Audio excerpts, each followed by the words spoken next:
The next topic of my lecture is matrimony, ladies and gentlemen.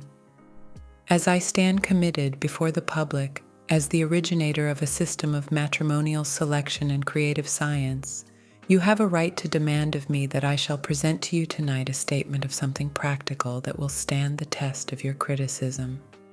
And I desire to say in the outset that in this lecture I shall endeavor to lift my subject above the plane in which it is ordinarily treated. I don't believe I ever announced a lecture on matrimony, that I did not detect the ripple of a smile on the face of my audience, as if they regarded the whole subject as a huge practical joke, something wonderfully funny, on no account to be considered seriously. Marriage is in fact a serious and a scientific problem, the solution of which may well engage the attention of the most profound intellects, and may well engage yours, because in its proper solution is embodied the advancement of society, the happiness of its members, nay, more, the salvation of the race itself, and yet it is, of all questions, most neglected. Young ladies and gentlemen reach maturity and marry without the first rudiments of knowledge in regard to the importance of the relation. In most cases, in absolute ignorance of all the great physiological facts pertaining to conjugal selection and improvement of offspring, with little or no knowledge of the characters of either themselves or their consorts. The result is what might be expected, a fruitful harvest of misery, crime, pauperism, disease, and death. Occasionally, circumstances produce a happy combination, and the result is a reasonably correct union in spite of ignorance. But such cases are so rare that they are like oases in the desert, and the subject of universal admiration and comment when they occur. The most casual observer notes that unhappiness is the rule in the married state, and conjugal felicity the exception. A recent discussion of the question, "Is marriage a failure?" has brought out so many exhibitions of domestic misery that society is startled into a serious consideration of the question at last. It is my purpose to show in this lecture that there is a sensible solution of this great problem, that whenever we bring to bear upon this question the same amount of scientific thought and reasoning common sense that we display in all things pertaining to financial values, the results would be fully as satisfactory. I plead for investigation, I ask for knowledge, I beg for candid thought and scientific experimentation. When I was lecturing in Kansas some years ago, I had occasion to visit an old friend, a wealthy farmer, who had an interesting family of 7 very marriageable daughters. And in conversation with me, the old gentleman expressed himself as greatly concerned about their matrimonial prospects. Knowing that I was investigating the scientific bearings of matrimony, he said to me that if there was any light which I could throw upon the subject, which would aid him or his daughters in the selection of suitable husbands for them, he would consider himself under obligations to me for life. "But," said the old man sadly, "it's no use. Marriage is a lottery anyhow. If you draw a prize, well and good. If you draw a blank, you must make the best of it. You may lecture from now until doomsday, and it won't do any good. When they fall in love, they're going to marry, and they won't listen to reason." "Well, my friend," I replied, "I should regret to have to entertain or express the opinion of your daughters that you have just uttered. If I did so, I should consider you entirely justifiable in ejecting me from your premises. It is an insult to the intelligence of your daughters to assert that they would not display sense and reason in the selection of a husband, as in anything else if they had any knowledge upon which to act. Let me ask you a few questions which will prove my position. I want to buy a valuable horse. Could your daughters aid me in the selection of the animal?" "Oh, yes," exclaimed my old friend with evident pride. "My daughters know all about horses, sir. They have broken the most unruly colts that were ever raised on this farm. They can tell whether a horse is most suitable for draft, speed, or breeding purposes. As soon as they look at him, they can tell how much it will take to feed him, and how far he can travel in a day without injury. My daughters are accomplished horsewomen, sir. Good, I answered. Valuable knowledge, sir, for young ladies to possess, especially if they expect to become farmers' wives.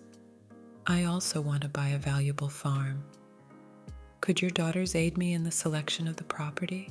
Certainly, sir, said the old gentleman, warming up with the subject. My daughters have been instructed in all that pertains to scientific agriculture. They can not only select a good farm from practical experience, but they have had scientific theoretical training as well, under competent teachers. They can analyze the soil and tell you its chemical constituents, and they know what kind of soil is suitable for every crop you can name. Capital, sir. I rejoice to know that your daughters are so well informed and have had such excellent instruction and advantages. I now wish to select a good man. Can your daughters aid me now? Ah, said my old friend sadly. I see, sir, that you have us all at a disadvantage on that question.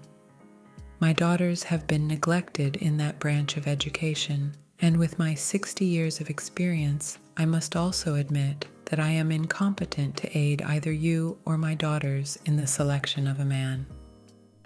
Here is the solution of the whole question. While the human race is interested in everything pertaining to literature, the arts, manufacture, commerce, religion, and science, the welfare of the race itself has been sadly overlooked, and the admission of my old farmer friend can well be made by all of you. And what I said to him in concluding our conversation, I now say to you. You have spent many hours in instructing your children in all that was desirable in literature, art, science, commerce, and religion. You have surrounded them with educational advantages, but you have neglected to instruct them on this vital topic of matrimony. You have treated it lightly or with indifference. You have left them in ignorance of the great social and physiological facts which surround it, and then you wonder when they marry upon blind impulse, and you call it lottery. Of course, they can't display judgment when they have no facts to exercise judgment upon, and you feel offended when your child marries contrary to your advice, when you have been exposing your ignorance to that child ever since it was able to comprehend anything. You set yourself up as an authority on this question, when your youngest baby is fully alive to the fact that you are a total ignoramus in regard to it. For my part, I admire the spirit of the young man or woman who, realizing the discouraging failure of the old folks, starts out on a new line in obedience to one of nature's impulses, independent alike of paternal wrath or criticism. If such a one will consult the dictates of science in shaping and directing the impulse, the marriage will be much more likely to be happy than those formed in deference to parental wishes, which, in a majority of cases, we regret to say, are dictated by merely prudential, if not sordid reasons. Before we discuss the main issue of our subject tonight, it may be interesting and instructive to ask, why do people marry anyhow? Did you ever think about that? There are a number of reasons, and we will discuss some of them. A great many people marry because it is fashionable. They never stop to reason about it. They simply observe that nearly everybody else marries, and consequently they jump to the conclusion that it is the proper thing to do. Like most devotees of fashion and other things, they find it a very unprofitable investment. A great many men marry because they want a servant. That's unprofitable also. Young man, you can hire your washing and ironing done by a Chinaman and live in a first-class boarding house with much less expense. It don't pay. Some women marry because they want a home and they find a penitentiary. I visited a state prison a few days ago, and I found inside the walls a lot of convicts that were having a much better time than some married people of my acquaintance. A large number of men and women marry for money. That don't pay either in the long run. Young man, don't marry $100,000 with a girl attached, because some of these days you'll find that the money has taken wings and flown away, and you'll have a girl on your hands, and you won't know what to do with her. Right here, I want to say to my friends who are disposed to look upon money as the most valuable of all things, that if you marry according to my instructions, you will marry the conditions which produce money. To marry for money, or to marry a person who possesses a fortune for no other reason, is a monstrous wrong, sure to be punished. Some refined people marry for beauty. The motive is correct as far as it goes, but in practice we find few people competent to judge of beauty or to use it correctly. The result is that most people make the mistake of marrying a fragment of beauty only, or they marry beauty which is not of the kind or quality available in their cases. A man falls in love with a pretty hand, a shapely figure, a handsome mouth, or a pair of beautiful eyes, and he finds upon the more intimate acquaintance of marriage that the tout ensemble is far from being what he desired in a wife.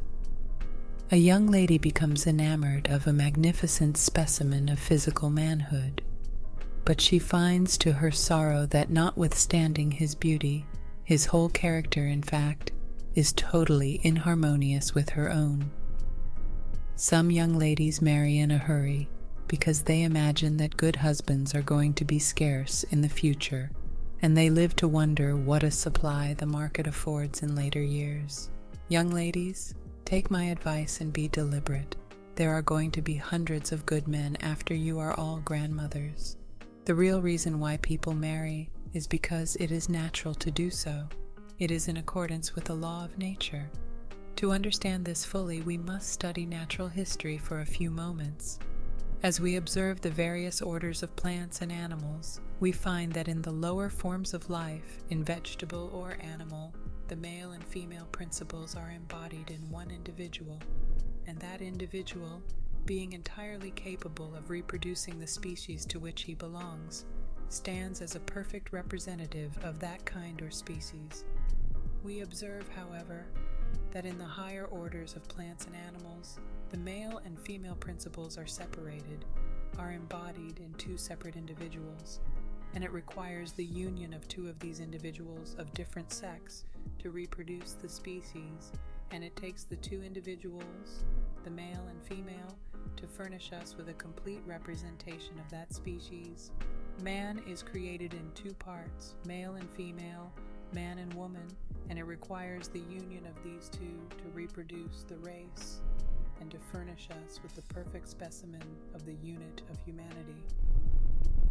The man or woman, considered separately, do not furnish us this complete ideal of humanity, but on the contrary, each is incomplete without the other. The conclusion which I wish you to draw from this argument is that the old bachelor is only half of a man, which is a correct way of expressing his status in society. Why, my dear sir, you might as well expect to pull across the Atlantic Ocean in a waterlogged skiff with only one oar, and make a successful voyage of it, as to pull across the ocean of life without the help of a good woman. And I have my suspicions of the morals, as well as my contempt for the taste of a man who can wander through this country and see as many bright eyes, ruby lips, rosy cheeks, and shapely figures as one may encounter any day in the week, and who does not marry. Marriage, then, may be regarded as the natural condition of every mature man and woman. And because it is natural to marry, there is all the more reason why it should be carefully studied, and why the human race should learn to form marriages in accordance with natural law. When we study matrimony in the light of science, we find that it is surrounded and governed by natural laws, as inevitable in their consequences as the law of gravitation, and that the marriage relation is happy or unhappy as these laws have been obeyed or broken. To constitute a perfect marriage, three great objects must be attained. The absence of any one of these from the marriage will cause its ignominious failure. There must be first such physiological conditions as will ensure the improvement of offspring and the perpetuation of the race, for the accomplishment of which object, marriage is primarily established. Second, amiable companionship and congenial association.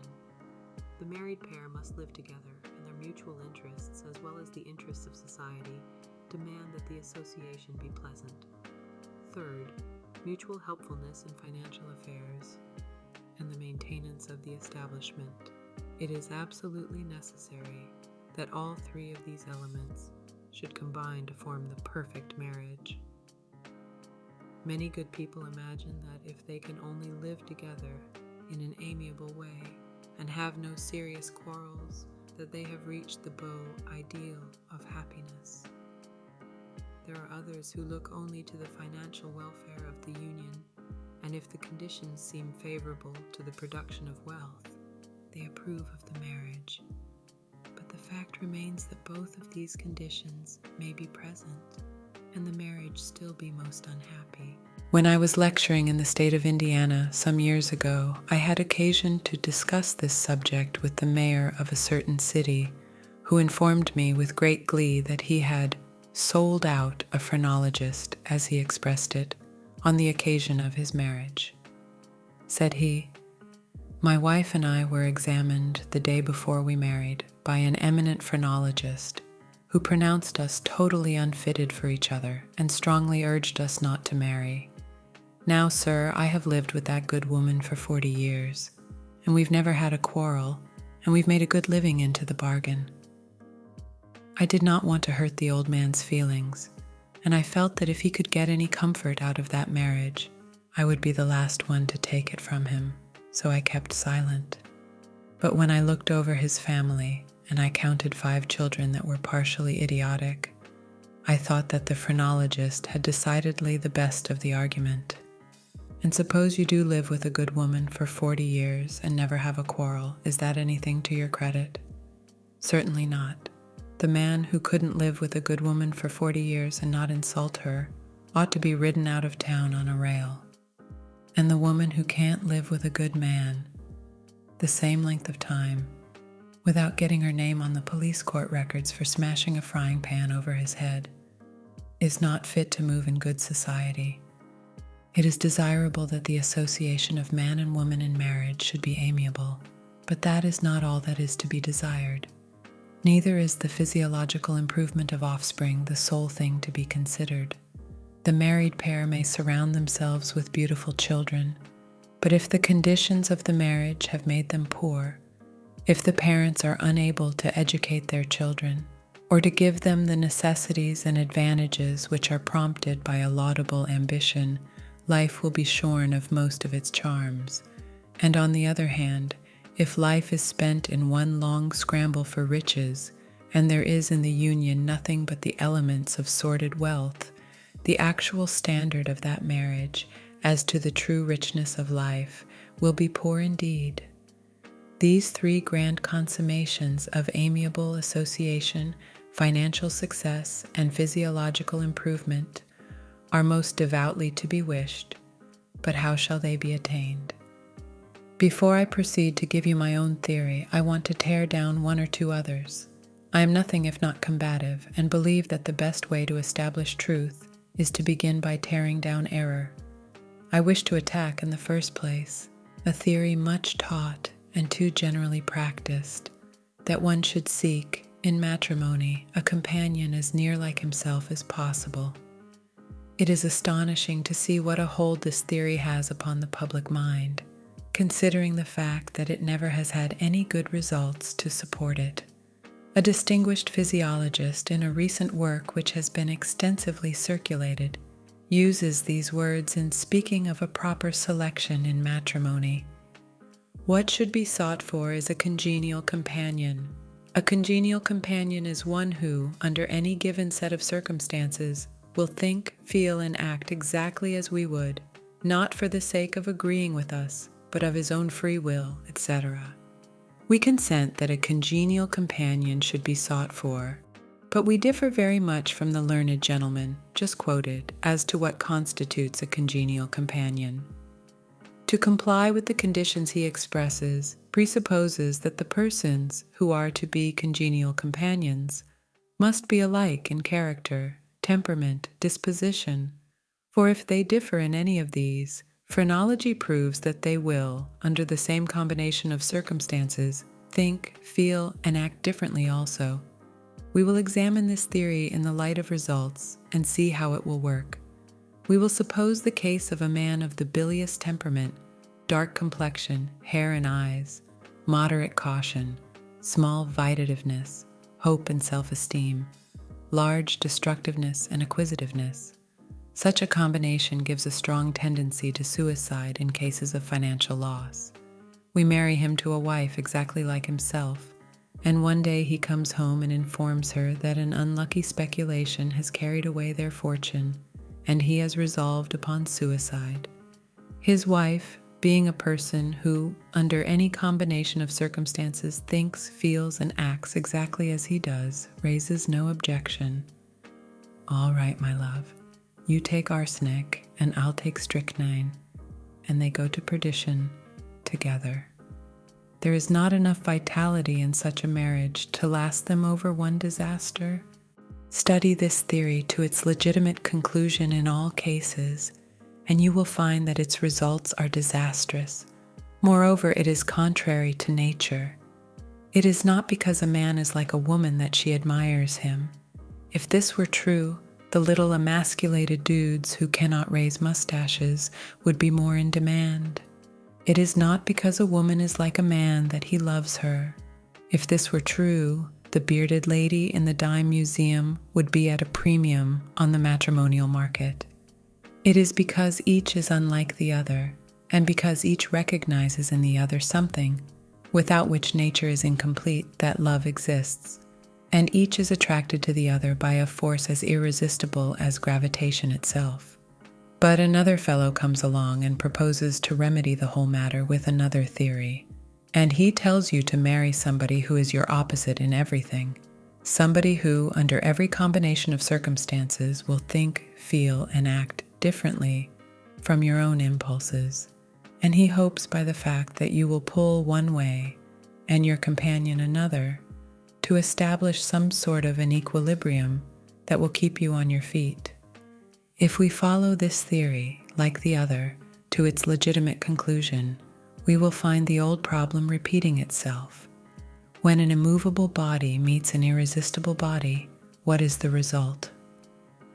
According to this theory, I should step into this audience and select the most delicate, refined, and accomplished lady among you, and marry her to a South African cannibal, and I would produce correct results. The Mormon and the Mohammedan advocate polygamy. The Quran says a man must have 4 wives in order to always be able to find one in a good humor. There is one answer to polygamy which forever settles the question. The highest orders of animals and men are gifted by nature with an instinct prompting the union, in pairs, for life of the male and female. This instinct is located in the occipital region of the brain, and is called, in phrenological language, conjugality. It is large in the lion and the eagle, and in all mating birds and animals. Those animals which associate promiscuously are devoid of this sense. There is no grander example of conjugal fidelity than the eagle, the monarch of birds building with his consort their rugged home on the breast of some beetling crag, and there rearing their offspring and remaining true to each other for a lifetime, and at last, when disabled by age, nourished and fed by the young birds, no doubt impelled to the filial task by respect for their magnificent virtues. If the sense of conjugality is omitted from the organization of a man or woman, they cannot be held responsible if they fail to conform to its impulses. But let every man or woman in the possession of a complete brain, conform to the instincts of nature, and emulate the virtue of the eagle. Those who practice polygamy, or who associate promiscuously, or are guilty of conjugal infidelity, are, in plain scientific language, deficient in sense, the sense of conjugality. It being therefore the law of nature that man and woman should unite in matrimony, what rule of selection may we establish which, in all cases, shall be productive of agreeable association, financial success, and such physiological conditions as will result in the improvement of offspring? It has been stated that order is heaven's first law. With equal force, it might be added that harmony is the first law of nature. The law of harmony pervades all nature, and men and women have long since learned to recognize it in many departments of study, inferior in dignity and importance to the topic of this lecture. As you have long studied harmony in its application to music and colors, I introduce the study of harmony to you tonight, but it is harmony in its relation to humanity in the law of matrimonial selection. There is harmony and discord in music. There is harmony and discord in the science of colors, and in the grand symphony of humanity, the law is just as applicable. Its obedience results in the beauty and accord of domestic felicity. Its disobedience furnishes the deformity and discord of society. All ladies recognize the law of harmony in colors, and in the selection of a dress or bonnet, they try to secure colors that will harmonize with their complexions. They do not all understand the law sufficiently to always conform to it, as I frequently see ladies in my audience who have blundered in this respect, and who wear articles hideously unbecoming.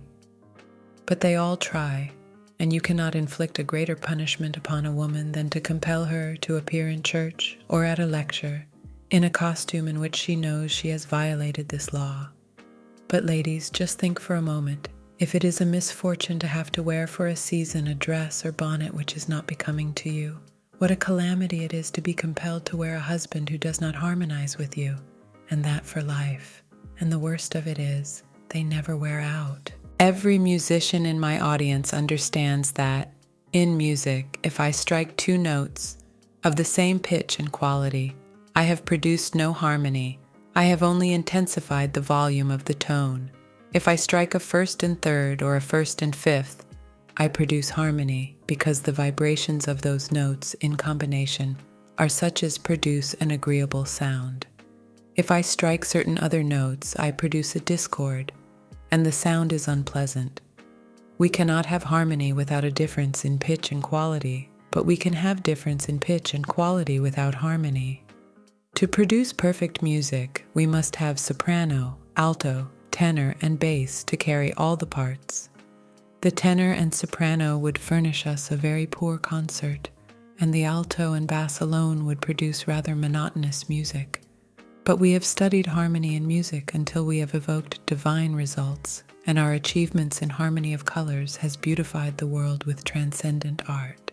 In the science of humanity, there are certain combinations of constitution which, in matrimonial association, are harmonious. There are certain other combinations which are discordant.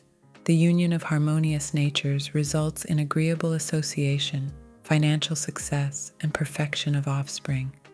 The attempted union of discordant natures results in domestic misery, divorces by wholesale pauperism, disease, and crime, and worst of all, the perpetuation of all these evils in a deformed, diseased, and vicious posterity. In stating the law of harmonious selection, the general rule is that the parties should bear a complementary relation to each other.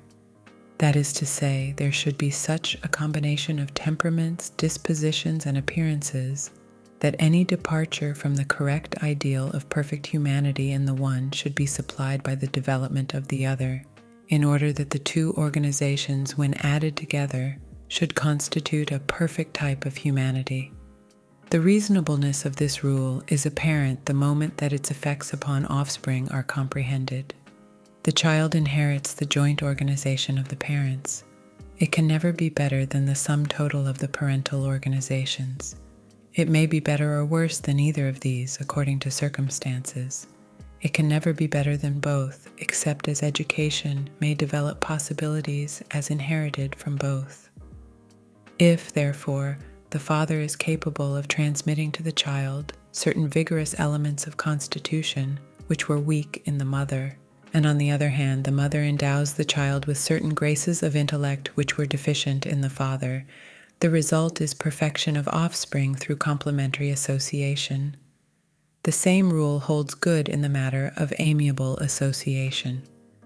When each contributes to the other elements of character necessary to convenience and happiness, the mutual esteem and respect generated by the knowledge of the indispensableness of each to the other's interest is the surest guard to amiability.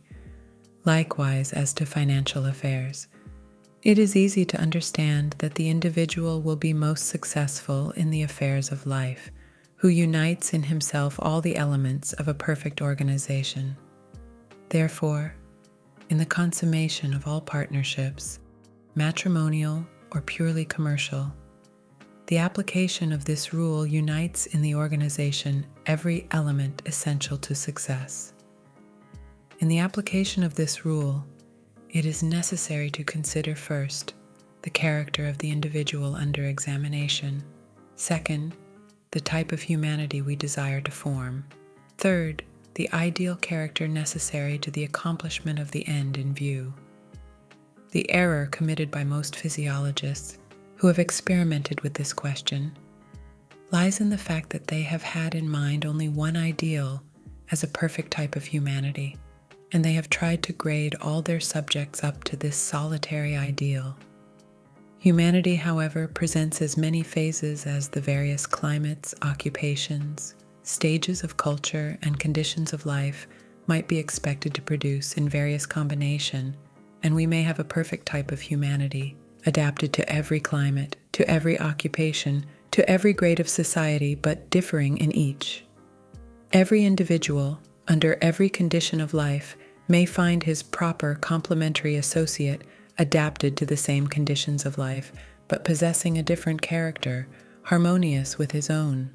Nature has not left us in the dark with reference to this question. She surrounds us with every incentive to obey her laws, rewards her obedient children with every pleasure the senses can afford, and punishes the disobedient with pains and penalties too numerous and severe to catalogue. Observation is all that is necessary to teach us the law of harmony. We know that the bright red of the rose is heightened in effect by the dark green of the leaf behind it. We observe that chords in music are agreeable to the ear, and we have only to use the same observation in respect to matrimony to distinguish certain combinations that produce all that is rich and grand and beautiful in domestic life, and to know others in which the effect is altogether wrong. Society has long since learned the distinction between the brunette and blonde, the electric and the magnetic temperaments, and the fact is also known that it is natural for those of light complexion to admire those of dark, and vice versa. The novelist and the actor recognize this principle, and if the story is well told and the drama well made up, the hero and the heroine are made to conform to these complexions.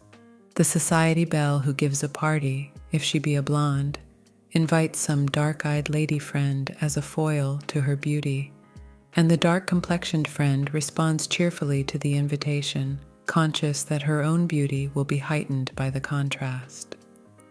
The blonde and brunette are complementary to each other as far as the temperament is concerned. The magnetic temperament is distinguished for its rich arterial circulation and versatility of character, which is deficient in the electric.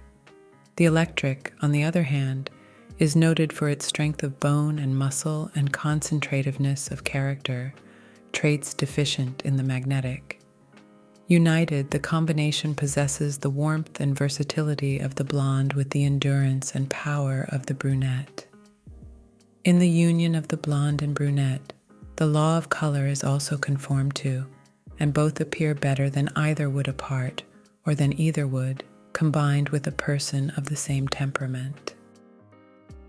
To illustrate this principle more completely, I will give a few examples. I will take first the case of any man who is a complete type of the extreme brunette or electric temperament, and marry him to a lady of the same type. At once we see that the law of harmony has been violated. They are too much alike.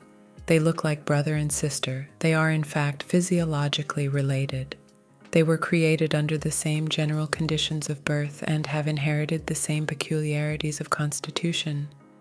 They do not look as well together as either would separately.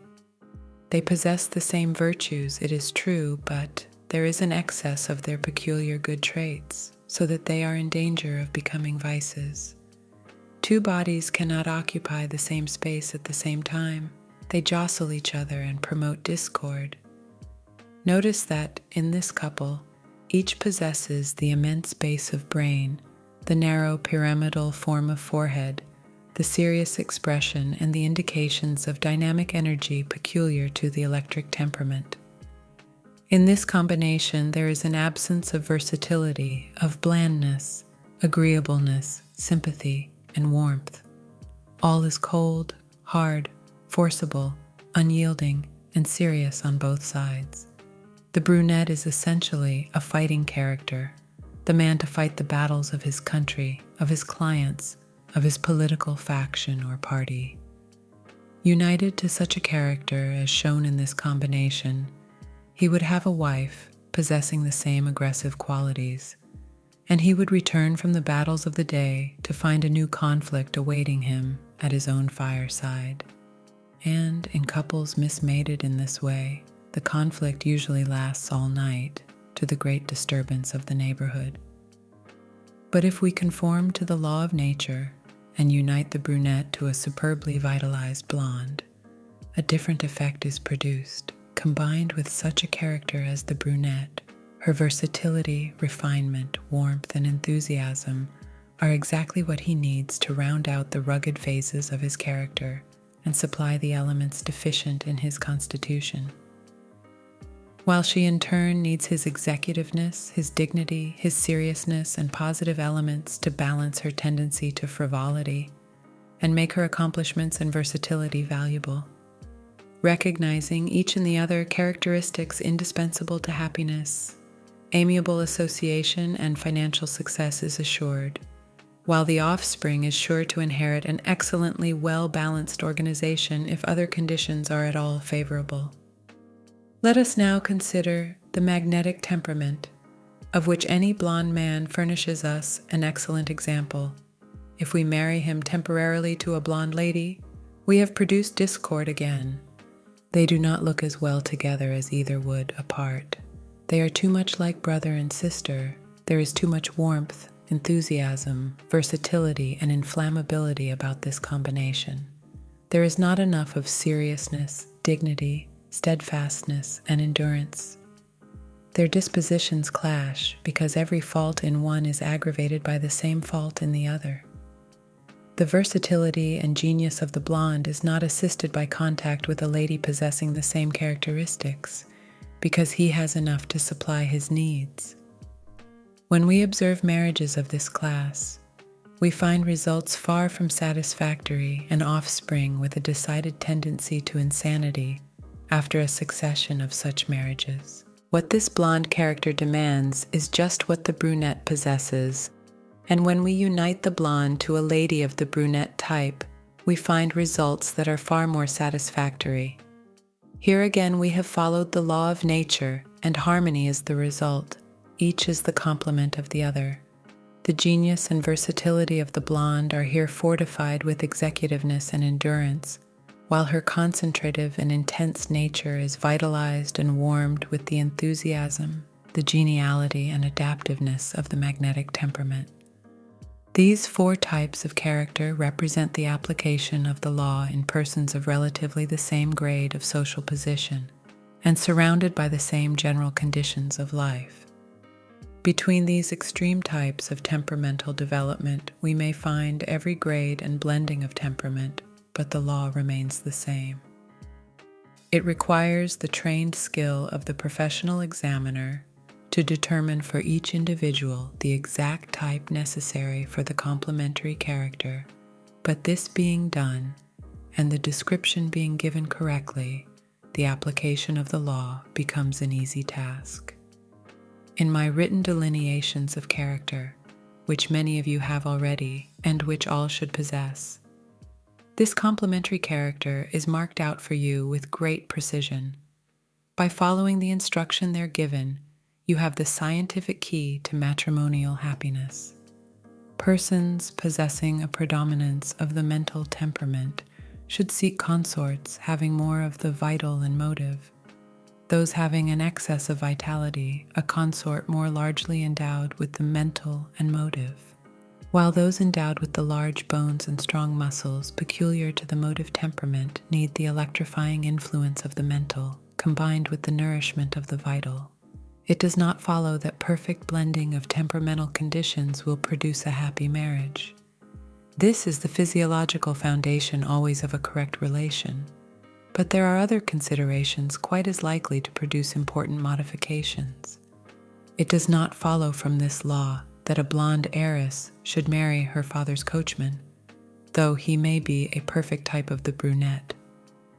We should not advise a graduate of one of our cosmopolitan universities to marry an uncultivated country maiden, even though their temperaments were perfectly balanced. We expect our subjects to exercise common sense in the application of our advice, and marry with due regard to the purposes of the union socially, financially, and physiologically. A young gentleman or lady may take my written description of the proper complementary character, and in any village of 2,000 inhabitants, there will presumably be a half-dozen eligible persons, sufficiently corresponding to the temperamental description. Our candidate will consider the claims of the 6 with probably the following result. He will reject number 1 because she is too old, no 2 because she is too young, no 3 because she is diseased, no 4 because she has insufficient culture. He may profitably hesitate a year between number 5 and 6, but ultimately prefer number 6 for reasons which he has discovered in that time, and marry happily and with the proud satisfaction of having married intelligently. But, says some objector, you would have marriage reduced to a matter of cold calculation. You leave out all sentiment and love. Now hold on, my friend, and we will see whether that is true or not. What is this sentiment, this love, which most people seem to think desirable in matrimony, and which others, we may add, hold in profound contempt? Love is the impulse of desire toward that which gratifies it. A young man loves a young woman because he sees something in her character, her personal beauty, her mental attributes, which gratifies him. For precisely the same reason, the young lady reciprocates the sentiment. Now the question simply reduces itself to this: shall this sentiment, this love, be founded on a complete and accurate knowledge of what is necessary to the complete gratification of the whole nature? Or shall it be founded upon mere caprice or whim, the gratification of a mere fragmentary instinct which has never been educated to the comprehension of its true needs? Ponder on these questions for a few moments, and you will realize that instead of eliminating the sentiment of love from the question of matrimonial selection, I have really introduced you to a grander, broader, better ideal of true love than you have ever comprehended before. This perfect comprehension of the needs of a natural existence culminates in a wonderful attractive force between the sexes, a force as evident to the senses as the force of gravitation when properly studied, but unfortunately too little understood. This force, however, exists, is governed by natural laws, and exerts its influence for good or evil between every man and woman in the universe. And the man who marries in ignorance of this force, or who violates its laws, is as foolish as he who tempts the law of gravitation by jumping from the brow of a precipice without calculating the distance to the ground beneath. This force is an emanation from the body according to temperament. It is identical with gravitation in its phenomena, and I introduce it tonight to your consideration under the name of sexual magnetism. I hold in my hand a bar of iron. If I let go, it falls to the ground, impelled by an unseen but very tangible force which you call gravitation. The scientist will tell you that gravitation exists because the Earth is a great magnet, attracting to itself all negative bodies which come within the reach of its positive influence. But the principle of magnetic attraction implies also the principle of magnetic repulsion. Every child is familiar with the practical results of magnetic attraction because he feels the force of it every time he falls down or drops a plaything. But you are not so familiar with magnetic repulsion, yet if by any combination of circumstances you could be made positive to the earth instead of negative, you would be repelled from it with exactly as much force as you are now attracted to it and shot into space to wander among the asteroids. Illustration: P positive pole, N negative pole. The curved arrows show the direction of revolution. To illustrate this principle of magnetic attraction and repulsion, I have prepared these 2-bar magnets, which are simple bars of steel which have been charged with magnetic properties.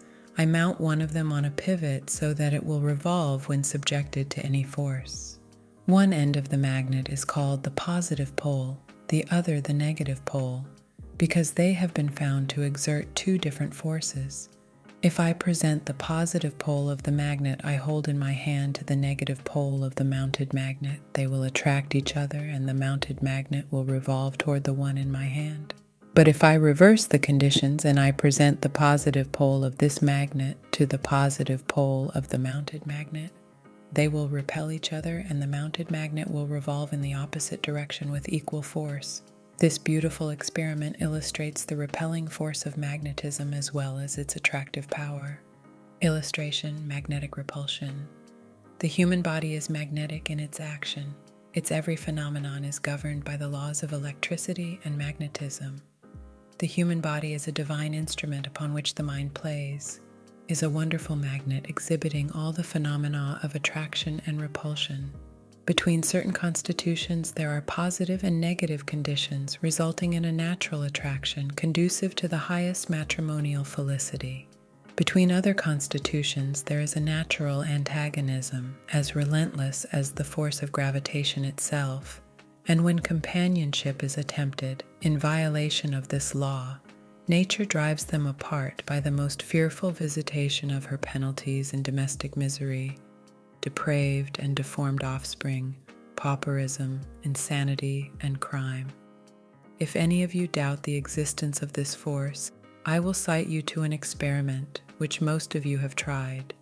Put your arm around your sister, and you will not be able to notice any very remarkable sensations. But just get your arm around some other fellow's sister, and you will feel like you were struck by lightning in half a minute. That is sexual magnetism. This force exists in different degrees of intensity according to the constitutions of the parties affected. It may be highly attractive, it may be weakly so, it may be neutralized, it may be weakly antagonistic, it may be violently repulsive in its effects. The great difficulty with most people is that they are insensible to the effects of this force. The senses may be educated to a keen perception of it, or they may be deadened by disease and sexual depravity. I am frequently asked if the natural instincts of men and women will not guide aright in the selection of a consort, and my answer is yes, if the instincts of men and women were natural. But when we reflect that the sexual instincts of the present generation are blunted, warped, and paralyzed by the sexual sins of a long line of ignorant and depraved ancestors, they cannot be trusted. But they can be educated, and every man of refined sensibilities can, by learning to recognize his true affinity, so educate his sexual instincts that they will be as true as the needle to the pole, and he will learn to so distinguish the conditions of magnetic attraction and repulsion that he will be attracted by that which is favorable to his own constitution, and repelled by that which is unfavorable, as sensitively as these magnets. And every woman of refined sensibilities may reach the same exalted plane of true sexual intelligence. And when this degree of sexual intelligence is attained, vice is an impossibility. The education of this refined, sensitive sexual instinct renders adultery abhorrent. The true sexual consort once found, the chief joy of existence consists in the perpetuation of mutual attraction. The consort satisfies, the union is complete, harmony is established, and existence itself becomes a grand, sweet symphony of mutual love, respect, and adoration. I respectfully submit the principles here, for the first time expounded, as the foundation of a proper marriage relation and a solution of the social problem. I now discuss the important question of age. There are great possibilities of good and evil involved in this branch of the subject, and nature's laws are violated in this as in every other department. The proper age for the consummation of marriage is maturity. This varies much in different constitutions and in different climates, but is not hard to determine. A general average for the temperate zone would place the proper age at from 22 to 27 in the male and from 18 to 23 in the female. There are 1,000 arguments against premature marriages, which I shall not stop to discuss in this lecture. You will hear this subject fully discussed in my lectures on sexual science, and you will also find it elucidated at length in my Science of Creation. Those who have neglected to marry until past the ages above given, if in sound health and good character, may consider that they have my consent as soon as they can find a proper complementary consort according to my full written delineation. The female should be about 3 years younger than the male. This rule applies at all stages of life. Under no circumstances should a man marry a woman older than himself. Neither should he marry one more than 5 years his junior, and 3 above stated is better, because the female matures 3 years younger than the male as a rule, and this allows for both to marry at the same stage of maturity. There are most weighty physiological reasons for the support of this rule, the full discussion of which I reserve until my lectures on sexual science.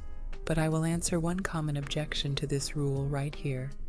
It is quite a common belief that unless a man marries a woman 10 years his junior, in a few years his wife will look too old for him.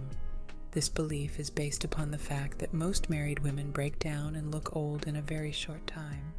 This is lamentably true, but there is no good reason why it should be so. It is contrary to nature, and whenever a result is contrary to nature, the cause which produces it is a violation of nature's laws. And the violation of nature's laws which results in the premature decay of American women is found mainly in improper marriages, wrong sexual conditions, unhygienic habits, and the woeful ignorance of both husband and wife in all that pertains to a proper marriage relation.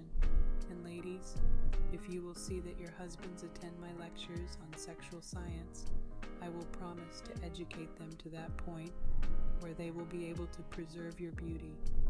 And in my lectures to ladies on the same subject, I shall impart knowledge which will aid you in preserving your charms and also increasing the manliness of your husbands. There is no part of my professional work that I approach with as great a feeling of responsibility as this sacred question of matrimony. And when I am consulted by a young man or woman and requested to give my professional sanction to a proposed union, I study the characters of the parties with my most conscientious skill, and in the light of science I approve it or condemn it, regardless of everything but the great laws of nature, which knowing I dare not disobey. It frequently happens that I am obliged to condemn the aspirations of youthful minds, who up to that time have fondly imagined that they are perfectly suited to each other. But I have fearlessly passed an adverse judgment upon thousands of such cases, and in no case have I had cause to regret my decision. But in many cases, when parties have married in defiance of nature's laws, as explained by me, have they had cause to regret it. And many, very many, whom I have advised against improper marriages, have returned to thank me for my counsel. Some years ago, I examined a young Methodist preacher, and when I described his adaptation in matrimony, he seemed dejected, and remarked that it did not correspond at all with his sweetheart. I told him he was lucky to find out the truth before it was too late. He then brought the young lady to me for a personal examination, and both requested me to be candid and to give them the benefit of my highest professional skill. I did so. I said to the young man, "You are a preacher, a man of strong magnetic power upon which you depend for success. Your social organs are very large, and you depend on them to attract and hold those with whom you come in friendly contact. You need a wife who will fortify these elements in your character with strong magnetic and social qualities of her own. This lady, on the contrary, will neutralize in a great degree what you already possess. She is cold and exclusive, and married to her you would not be as successful as you would be single. Moreover, you are a man of warm, affectionate nature, demanding a great deal of caressing and amative demonstration from your wife. This lady would freeze you out in 1 week. You have also some inharmonious similarities. You are argumentative, dogmatic, and commanding in disposition, unyielding, inflexible, and positive. This lady is like you in these respects, and if you get into an argument, neither would yield a point, and the result would be sure to be domestic discord. The attachment you both feel for each other is merely fraternal. There is not the first element of sexual magnetism in your constitutions. They were convinced and broke the engagement then and there. 2 years later, I found them both happily married to other parties, according to my instructions, and both took occasion to thank me for saving them from a sad mistake. I once examined a young artist of great ability in his professional attainments, but greatly deficient in financial qualifications, and as I described to him his proper adaptation in matrimony, his countenance fell, and he informed me that in most respects I had described a type of character quite opposite from what his affianced was. He brought the young lady to me subsequently, with the request that I should be as candid as possible. I found the young lady also gifted in artistic skill, but utterly wanting in physical stamina and business qualifications. I then said, "You are too much alike. You are, in a physiological sense, brother and sister. The offspring of such a marriage would be weak physically and mentally, if you had any, which is doubtful. You are both the embodiment of delicacy and refinement, artistic taste and sensitiveness. Without one element of robust physique or business ability, you never made $1 in your life." "No," said the young man, "my father supports me." "Now," I continued, "you have the one element of a pleasant companionship, derived from the same accomplishment, but it is such a companionship as we might look for in a brother and sister. There is nothing in your union which will contribute the wherewith to fight the battle for existence. What you both need is an organization of executive ability and strength of business qualifications, robust physique and aggressive force for offensive and defensive action. To make your artistic talent effective, you might marry and never quarrel, and as long as your parents contribute to your support, you might exist. But your marriage is wrong in every physiological and scientific sense." They were also convinced and broke their engagement, and I have had the pleasure of congratulating both of them upon their marriage, according to correct principles, resulting in complete happiness, financial success, and beautiful offspring. In subsequent lectures, ladies and gentlemen, to the sexes separately, I will elucidate my theory to the full extent of its physiological laws. For the present, I have only presented its general principles, but I submit it to your criticism as the only true relation of the sexes, conducive to the improvement of the race and of its individual members. I submit it as the solution of the great social problem of the age, as the foundation of correct morals, as the guide to health, happiness, and that substantial prosperity which rests upon obedience to the laws of nature. Mankind has long realized that the acme of human enjoyment is reached in the perfect companionship of harmonious association of the sexes, two souls with but a single thought, two hearts that beat as one, and in the grand possibilities of existence, I can conceive of no greater joy. I crave no higher destiny than vibrating in harmonious association in one sweet chord of love with a companion whose nature is in all respects complementary to my own.